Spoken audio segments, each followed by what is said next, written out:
اعوذ بالله من الشیطان الرجیم بسم الله الرحمن الرحیم. دوستانو په نننۍ ویډیو کې تاسو ته یو عمل ښیم چې محبوب د پاره هغه وکړی شي او هغه صرف ستا باره کې بیا سوچ کوي، سوچ بیا بل طرف ته نه ځي، صرف ستا طرف ته به سوچ وي، ستا په سوچونو کې به وي. هغه عمل د جایز کار د پاره کولی شي، ناجایز دا کې به نه استعمالي.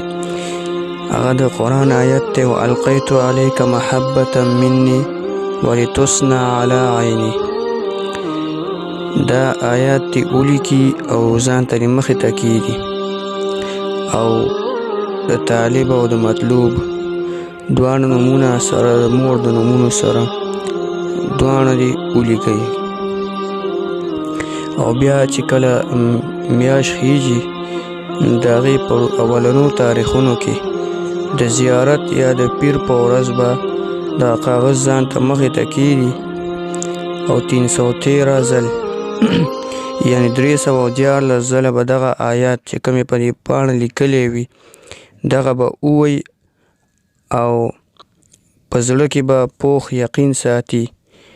د خپل مطلوب طرف ته، او بیا یې په دغه پاڼه باندې دم کی. د 21 ورځې بعد یعنې 21 ورځې بعد دغه تعویض به بیا راواخلي او غاړه کې بیا واچي. اول خو به د ده سره مینه پیدا شي، محبت کو به چرته بیا هم پیدا نشو، اثر ونه شو، نو بیا دې د عمل دوهرو کی.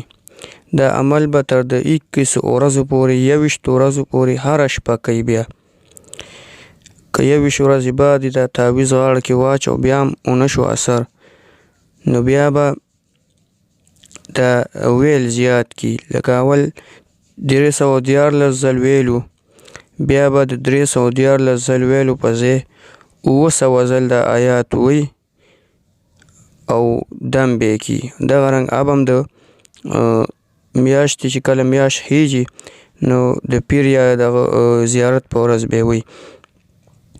او چوف به کیفي، او 21 ورځې بعد به بیا 21 ورځې پورې به سر په سر وي، بیا 21 ورځې بعد دغه په غاړه کې واچي. او که چېرته دغه نه بعد هم کار بیا هم ونه شي نو بیا به په دغه رنګ بله میاشت کې د میاشت د خطو په ړومبو تاریخونو کې د پیر یا زیارت په ورځ دغه عمل بیا وکړي، او دا ځل به 11 ځله د آیات وی او په دغه کاغذ باندې به چوخ کوي، په کومې چې دا آیات لیکلی آیات ما تاسو ته مخکې وویو، نو انشاءالله دا ځل به دا عمل خامخا کیږي.